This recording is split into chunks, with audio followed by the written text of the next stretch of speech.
여러분 안녕하세요. 오늘은 미세먼지에 대해서 알아볼 텐데요. 요즘 코로나19 때문에 상대적으로 공장이라든지 사람의 움직임이 적어짐으로써 미세먼지 발생이 거의 없습니다. 그렇지만 매년 우리가 미세먼지 때문에 생활 불편을 겪고 있고 또 여러 가지 사회 환경에 어려움을 겪고 있기 때문에 오늘은 미세먼지에 대한 이해와 저감 방안에 대해서 알아보도록 하겠습니다.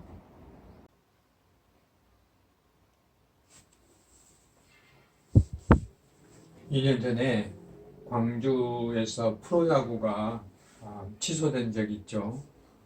미세먼지 때문인데요. 미세먼지 경보가 내려서 미세먼지 때문에 프로야구가 취소된 적이 있었습니다. 이와 같이 프로야구뿐만 아니라 우리 생활 여러 부분에서 미세먼지 때문에 생활 불편을 일으키고 있는데 이걸 어떻게 이겨낼 것인가에 대해서 오늘 여러분하고 같이 이야기해 보도록 하겠습니다. 그래서 환경성과 지수로 본 우리 지구촌의 모습, 미세먼지와 현재 미세먼지 저감 노력과 측정 방법에 대해서 함께 이야기해 보도록 하겠습니다. 오늘날 환경 문제가 바로 인류 생존의 문제다라고 이야기를 할 수 있습니다. 현재를 보면 미래가 보인다 할 수 있는데요. 현재 상태로 우리가 공업의 발달이라든지 자동차 운영이라든지 이런 걸 하게 되면 과연 지금보다 더 좋은 환경을 유지할 수 있을 것인가 의심스럽습니다. 그래서 현재 우리나라를 비롯해서 지구촌의 관심은 기후변화에 대한 것인데 기후변화가 많은 환경 변화를 일으키고 있어요. 그래서 여기에 대한 국제적인 노력과 우리가 어떻게 적응해 나갈 것인가 하는 것이 굉장히 중요합니다. 이 부분은 별도의 강의를 통해서 제가 말씀드리도록 하겠고 오늘 주제는 미세먼지에 대한 것이 건강에 많은 영향을 미치기 때문에 어떻게 저감할 것인가 하는 것이죠. 그 다음에 또 다른 주제로 녹조 라떼라는 게 발생하고 있죠. 이걸 어떻게 근본적으로 해결해서 우리가 마시는 물을 안전하게 할 것인가 하는 문제도 별도의 강의로 말씀드리도록 하겠습니다. 최근에 가습기 살균제라든지 농약이라든지 달걀에 찰충제가 검출된 많은 화학물질에 대한 문제가 발생하고 있는데요. 이것에 대한 문제도 다음 기회에 또 말씀드리도록 하겠습니다. 먼저 미국의 예일 대학교와 콜롬비아 대학교에서 환경 성과 지수라는 것을 2년에 한 번씩 발표를 하고 있습니다. 환경과 관련된 경제사회 그 국가의 종합적인 환경 평가를 지수로 나타내서 순위를 나타내는 것인데요. 건강에 대한 영향이라든지 공기질이라든지 물에 관련된 거, 농업이라든지 수자원 여러 가지 부분을 가지고 평가를 하고 있습니다. 2018년도에 한국의 종합순위는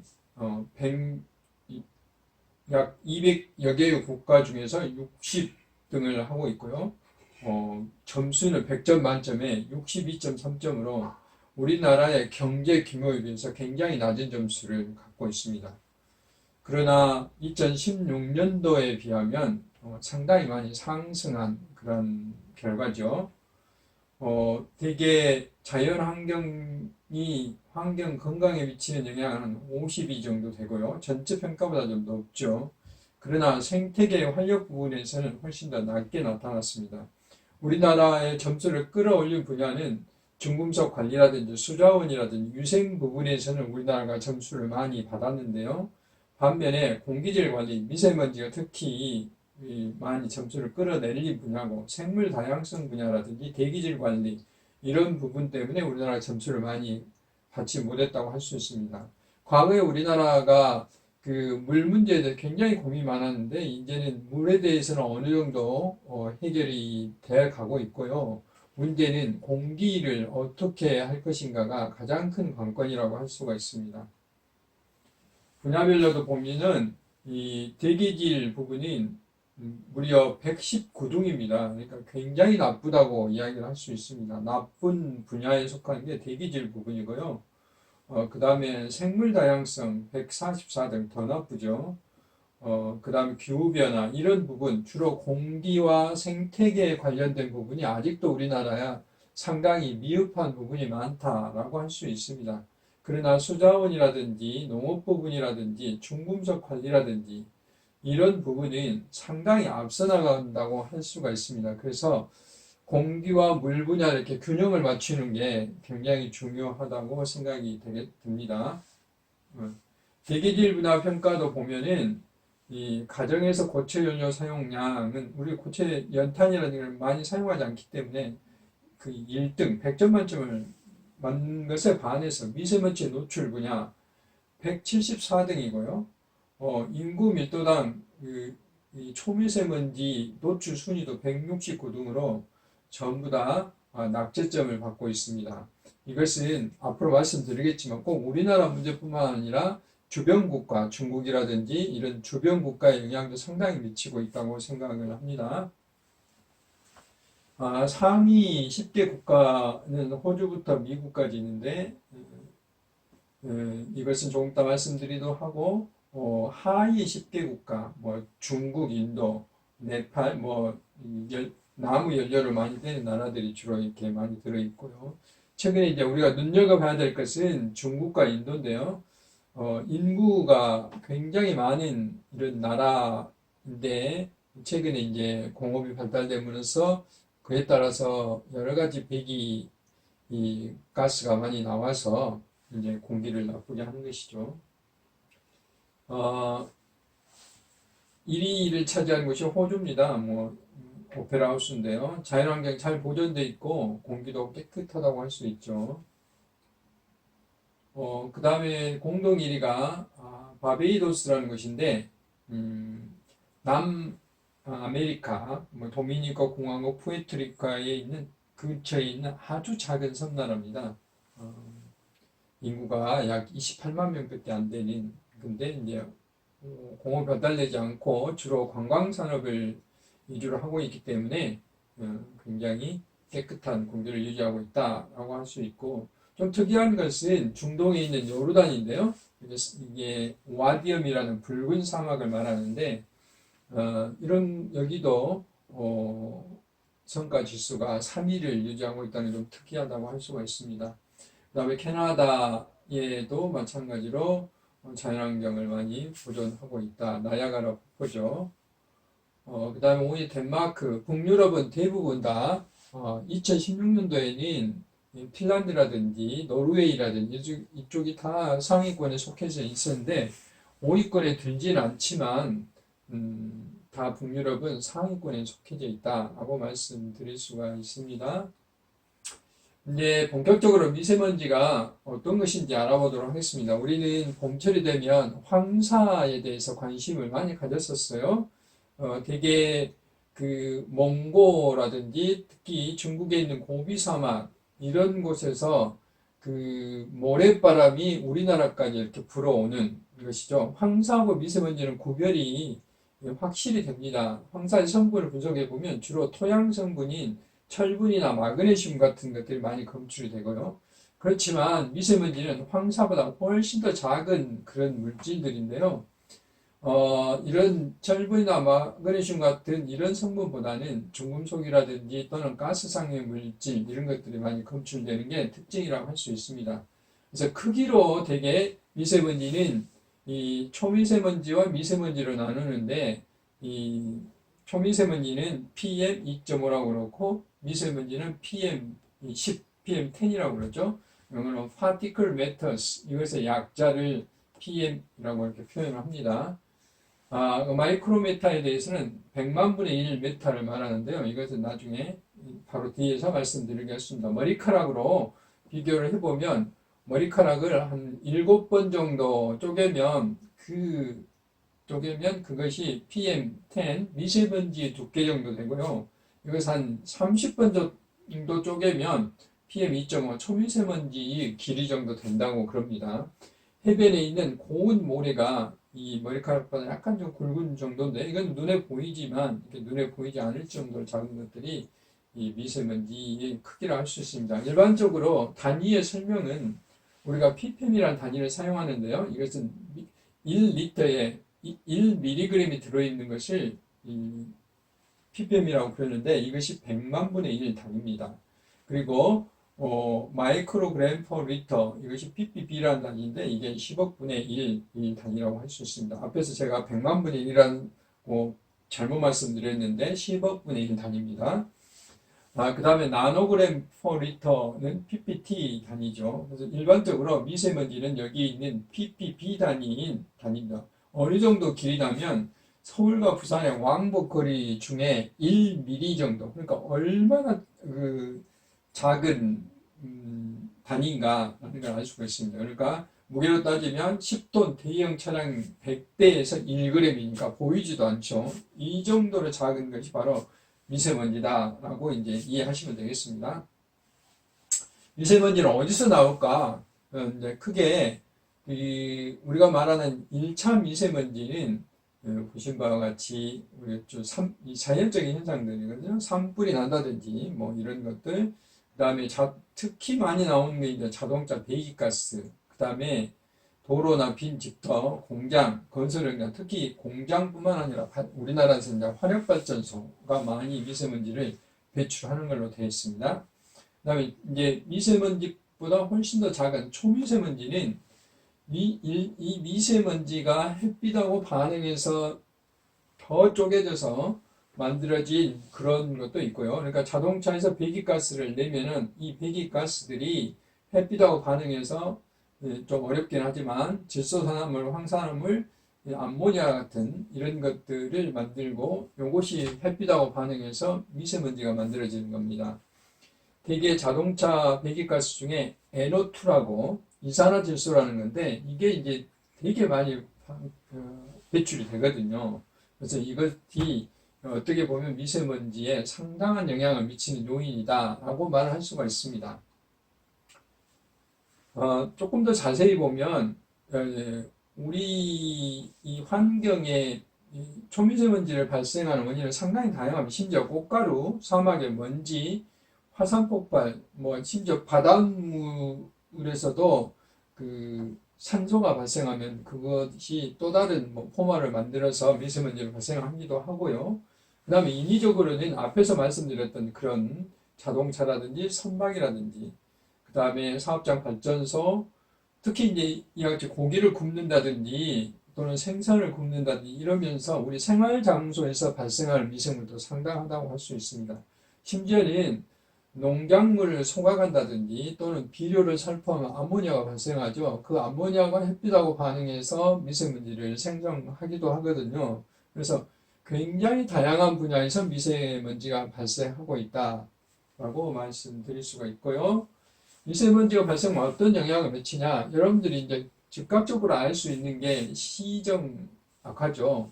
서울에 가면 남산타워가 있는데요. 남산타워 경우에 미세먼지가 밝으면 저녁에 조명이 빨갛게 하고 미세먼지가 없으면 초록색 조명을 보여주는데요. 낮에 남산타워가 잘 보이냐, 선명하게 보이냐 안 보이냐에 따라서 미세먼지의 시정을 가늠할 수 있다고 그러는데 우리가 이와 같이 뿌연 안개가 낀 것처럼 보이는 것이죠. 이렇게 미세먼지가 있는 경우와 없는 경우는 뚜렷이 구별이 되죠. 그 다음에 경제적인 피해도 상당히 많고요. 미세먼지로 인한 초기 사망률도 여러 단체에서 예측한 바에 의하면은 2060년에 무려 1,100명 가까운 인원이 미세먼지로 인해서 사망할 수가 있다 하는 경우도 있고요. 그다음 경제적인 손실은 이런 이제 질환뿐만 아니라 삶의 질 전환 또 아무래도 이제 활동을 활발하게 할 수 없기 때문에 이렇게 2조 원에서 17조에 가까운 경제 손실을 일으킬 수도 있다 하는 것이고 이런 전망들을 여러분들이 이렇게 전망을 하고 있습니다. 국민들의 생활도 많이 바꾸고 있게 되거든요. 이게 카드 사용에 대한 현황인데 미세먼지가 발생했을 때 스포츠센터라든지 가전제품, 공기청정기 때문에 그러겠죠. 신발점, 병원 이런 데는 이렇게 늘어난 반면에 화장품점, 관광 여행을 안 하기 때문에 관광호텔, 놀이공원 이런 데는 상당히 이 카드 사용률이 낮아지는 이런 것이 되겠고요. 또 그와 뿐만 아니라 이런 공기에 대한 관리를 해주는 이런 직업이 생겨난가 하면은 공기청정기가 이렇게 많이 팔리게 되는 이런 현상도 발생하게 되겠습니다. 그래서 또 다른 자료에 보시면 미세먼지 발생했을 때 주로 이제 이렇게 그 휴양이나 놀이, 레저 이런 것은 대폭 감소를 하게 되고요.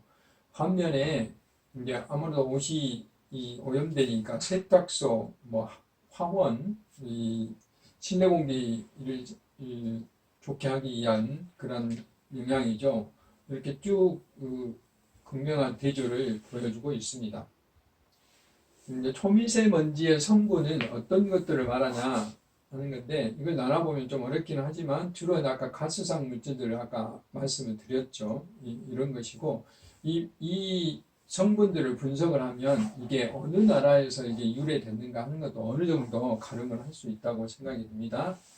미세먼지가 들어오면 왜 위험하냐 하는 건데요. 되게 이제 그 미세먼지의 경우에는 주로 코를 통해서 대부분의 먼지들은 기도라든지 이 코 점막을 통해서 이렇게 걸러지는데 이게 우리 폐 깊숙이까지 들어온다고 그러거든요. 그래서 폐를 막아버리는 그런 영향을 하고 있고 특히 초미세먼지는 우리 폐폭 깊숙이 들어갑니다. 어떤 학자들이 폐의 그 넓이를 분석을 해보니까 거의 뭐 운동장만큼 큰 넓이인데 여기에 곳곳에 폐포에 미세먼지가 끼게 되면 산소 교환을 할 수 없기 때문에 굉장히 어려움을 일으키게 되는 것이죠. 질병관리본부에 따르면 보시는 바와 같이 그 대개 2.5니까 미세먼지가 이 정도까지 이렇게 들어올 수가 있다고 그러고요. 특히 이보다 더 낮은 것은 이 극초미세먼지라고 있는데 폐폭 깊숙이까지 다 들어올 수 있어서 이렇게 호흡기 질환에 주로 영향을 미친다라고 이야기를 할 수가 있습니다. 그럼 이제 미세먼지가 우리나라만의 문제인가? 그렇지 않습니다. 세계에 많은 인구들이 미세먼지에 영향을 미치고 있고 특히 우리나라를 포함한 중국, 일본, 한국, 대만 이와 같이 이 동아시아 이게 우리 동북아시아 이쪽 부분이 특히 더 많은 영향을 받고 있다라고 이야기를 할 수가 있습니다. 우리나라의 미세먼지는 어디서 올까? 이제 국립환경과학원이 조사한 바에 의하면 여기 보시면 알죠? 여기 중국이 빨간색인데 우리나라도 역시 똑같이 빨간색으로 표현해 있죠. 그러니까 암모니아 때문에 질소산화물 아까 자동차에서 주로 많이 배출돼서 미세먼지에 영향을 미친다고 했죠. 중국이 빨가니까 우리나라도 빨개지는 것이죠. 이 중국하고 가까운 쪽부터 이렇게 되면은 어느 정도 중국에 대한 영향이 상당히 있다라고 이야기를 할 수 있고 구체적으로 보면 우리나라가 약 52%, 나머지 국가에서 오는 게 거의 절반 가까이 48% 정도 되는데 그 중에서 특히 중국이 이제 가장 많은 그 비율을 차지하고 있다라고 말할 수가 있습니다. 이것도 역시 같은 설명이고요. 이 미세먼지나 황사가 발생했을 때 어디서 오는가? 아까 제가 고비 사막이라든지 발생해서 우리나라 온다고 그랬는데 이게 우리나라 발생한 것을 역추적해 보면 뭐 내몽고나 고비 사막 이런 데서 얼마나 많이 오는가를 알 수 있고 특히 우리나라는 고비 사막이나 내몽고 지역에서 특히 많은 황사가 우리나라에 온다라고 이야기를 할 수 있습니다. 그러면 이제 왜 미세먼지가 교외보다는 도시에서 더 문제가 되는가 하는 건데 잘 보시다시피 도시는 빌딩이 많아서 바람길이 통하지 않고요. 또 많은 자동차, 미세먼지 발생원이 특히 많기 때문에 이런 영향을 미칩니다. 그리고 이제 이 도시는 이렇게 하천이 콘크리트화 되어 있다든지 도로가 포장이 잘 되어 있다든지 이게 이제 불투수성이어서 특히 열을 많이 내거든요. 그러니까 도시가 열섬화 된다든지 그러죠. 광주에 한 낮과 저녁에 온도를 이렇게 측정해 봐서 그림을 그려봤더니 강도 완전히 붉은색이죠. 그래서 심지어 광주를 아프리카에 비교해서 광프리카라는 용어가 만들어질 정도로 광주도 이제 이 폭염으로부터 열대야로부터 굉장히 심한 도시가 됐다라고 말을 할 수 있어요. 이런 것들이 결국은 공기를 움직이지 않게 하기 때문에 미세먼지에도 상당한 영향을 미친다라고 이야기할 수 있습니다. 우리나라 미세먼지는 상당히 나쁜 편에 속하죠. 나쁜 편에 속하고요. 광주의 미세먼지는 다른 도시와 유사한데 미세먼지는 다른 도시에 비해서 상당히 좋은데 초미세먼지 PM2.5는 다른 도시보다 약간 낮거나 또 그렇다고 해서 최고 낮지는 않습니다. 그럼 미세먼지를 이제 어떻게 하면 해결할 것인가 할 것인데 뭐 방법은 간단합니다. 우리가 자연으로 돌아가는 겁니다. 그렇다 해서 우리가 도시 생활하면서 완전히 자연으로 돌아갈 수 없기 때문에 현재같이 편리한 생활을 하면서 어떻게 하면 자연으로 돌아갈 것인가 우리가 고려해 봐야 될 내용들이죠. 그래서 이와 같이 도로에 광주도 지금 광주에 저기 공항 가는 길에 클린 로드를 만들어 놨는데 올해부터 운영을 할 거예요. 그런데 대구나 서울은 기존부터 이 클린 로드 도로 가운데서 물이 나와서 도로를 청소를 하는 것이죠. 그 다음에 그 옥상을 이렇게 녹화시켜서 나무를 심는다든지 하는 것이고, 되도록이면 바람이 많이 통할 수 있도록 바람이 잘 통할 수 있도록 그 건물 배치를 고려하는 것입니다. 그 다음에 이제 이거는 부분적인 것이고, 국가적으로는 어떻게 할 것인가, 중국이나 일본이나 이렇게 인접 국가하고 국제적인 공조를 해야 되고요. 특히 발전소라든지 사업장, 그다음에 자동차와 같은 이런 발생량을 저감하는 게 굉장히 중요하다고 할 수 있고요. 그다음에 정확히 예측하고 또 어떻게 이게 농도가 변할 것인가를 정확히 측정해서 예측값을 국민들한테 알려주는 게 또한 중요하다고 생각이 되거든요. 그래야 국민들이 신속하게 대비를 할 수가 있을 겁니다. 그래서 이제 우리나라는 국가 차원에서 미세먼지를 특별 대책을 만들어서 굉장히 많은 노력들을 하고 있습니다. 이것은 단순하게 단기간에 해결되는 것이 아니기 때문에 국가가 단기계획, 중기계획, 장기계획으로 만들어서 미세먼지가 특히 많이 발생하는 곳은 집중적으로 관리를 하고 개개 수도권이나 대도시가 되겠죠. 그 다음에 발전소가 많은 충청남도 같은 경우에는 대기 권역 관리를 특별히 지정을 해서 더 특별 관리를 하고 있고요. 그 다음에 그 앞에서 말씀드렸던 국제협력이라든지 그 다음에 이제 특히 미세먼지에 민감한 계층들을 위해서 노력하는 그런 것도 있습니다. 그래서 우리 특히 여러분들이 이제 기억에 많이 나는 게 차량 이부제 같은 경우에 대표적으로 우리가 국민들이 기억할 수 있는 대책이라고 할 수 있는데요. 이것은 이제 그런 부분이고 그것뿐만 아니라 수송 대책으로 노후화된 경유차는 수도권이라든지 대도시에 진입하지 못하게 한다든지 뭐 이런 것들도 하나의 대책이 되겠고요. 그 다음에 석탄 같은 경우에는 겨울철이 되면 가동을 중단하게 한다든지 이제 석탄 그 화력발전소 같은 경우에 또는 그 발전소의 가동을 100%다 가동하지 않고 80%만 가동하게 하는 이건 상한 제약이라고 하는데 이런 제도도 시행하고 있습니다. 그래서 여러 가지 방안들은 참고를 하시고요. 특히 이제 이 도시에 숲을 많이 만들면 미세먼지 저감 효과가 이렇게 굉장히 많이 있다는 것을 산림청에서 연구를 해서 발표를 했는데요. 나무 한 그루 심으면 약 35.7g의 미세먼지를 흡수해서 저감한다고 그러거든요. 그래서 이런 것에 대한 또 지속적으로 늘려가고 있다. 국민들은 어떻게 했으면 좋겠냐는 생활 속에서 뭐 되도록이면 걷는다든지 자전거를 이용한다든지 대중교통을 이용한다든지 이런 것이 되겠고요. 또 가전제품, 전기전략, 전기가 결국은 화력발전소에서 대부분 상당히 많이 만들어지고 있기 때문에 이런 것에 대한 노력, 쓰레기를 태우지 않는 것도 하나의 노력이라고 할 수 있습니다. 우리나라 대기 오염 측정소는 몇 개가 있겠냐? 약 260개를 포함해서 도시 대기를 측정하는 것은 총 505개소의 측정소가 쫙 깔려 있습니다. 광주에는 이제 그 첨단 지구에 이게 국가 집중 측정소가 있거든요. 호남권 측정소가.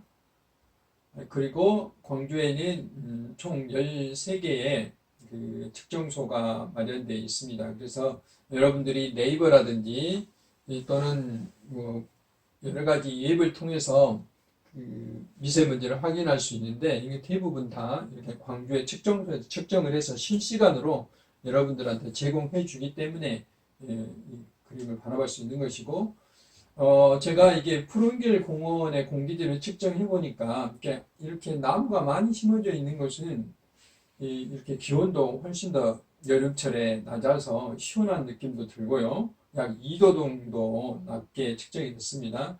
그리고 소음도 도로변보다 이렇게 조금 더 낮게 측정이 되고, 미세먼지도 역시 더 저감이 되는 그런 효과가 있었습니다. 그래서 도시에 이런 그 여러 가지 비어있는 땅이라든지 짜투리 땅이라든지 이런데 나무를 심는 게 얼마나 중요한가 직접 제가 실험을 통해서 확인을 했고요. 또 우리가 우리 아파트나 실내에 이런 그 실내 식물들을 심으면 얼마나 공기를 깨끗해 할 것인가 하는 것을 봤더니, 우리 그 새집 증후군의 대표적인 벤젠이나 이런 것들도 대폭적으로 낮추는 그런 영향을 했고, 특히 이제 스킨답서스라든지, 스킨답서스가 이렇게 생긴 거죠. 산세베리아, 뭐 야자 이런 것들이 이렇게 효과가 있는 걸로 나타났거든요. 여러분도 한번 집에서 이런 식물을 길러보시기 바랍니다. 지금까지 이 환경 성과를 바탕으로 우리나라가 어느 정도의 위치를 차지하고 있고, 대기질 평가가 어느 정도 되는가, 그다음 미세먼지 종류가 어떻게 되고 발생은 어떻게 돼서 그래서 건강에는 어떤 위험이 있고 어떻게 저감할 것인가 하는 것에 대해서 우리들이 어떻게 실천할 것인가까지를 이야기를 해봤습니다. 그래서 우리가 늘 이렇게 맑은, 제가 살고 있는 동네인데요. 제가 지난 여름철에 굉장히 맑은 하늘 위에서 한번 찍어봤거든요. 이런 하늘에서 날마다 샀으면 얼마나 좋겠습니까? 우리가 함께 노력해야 되겠면서 코로나19로 인해서 여러분과 이렇게 동영상으로 만나게 되는 경험을 하게 됐습니다. 직접 얼굴을 보지 못해서 굉장히 아쉽긴 하지만 동영상으로나마 여러분과 함께해서 굉장히 기뻤습니다. 앞으로 강의실에서 보다 더 건강한 모습으로, 밝은 모습으로 만났으면 좋겠습니다. 수고 많으셨습니다.